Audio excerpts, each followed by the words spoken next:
এটা হচ্ছে আমার ফার্স্ট গ্লাভস নিভিয়ার। তো প্রায় মিনিমাম 1.5 বছর মতন চলে যায়। তো প্র্যাকটিস গ্লাভস, এটা অবস্থা হচ্ছে এরকম হয়ে গেছে, ঠিক আছে।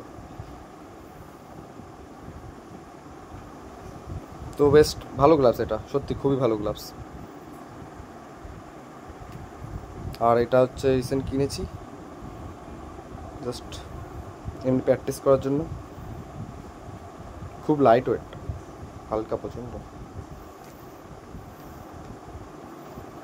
নিভিয়ার, এটাও নিভিয়ারই। আর এটা হচ্ছে ম্যাচ গ্লাভস কোবোর।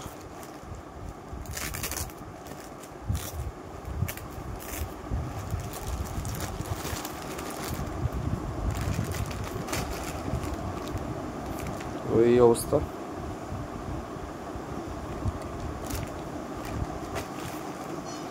এটা আমার জাস্ট এমনি বুট, সেগার অবস্থা। এটা একটা নতুন বুট।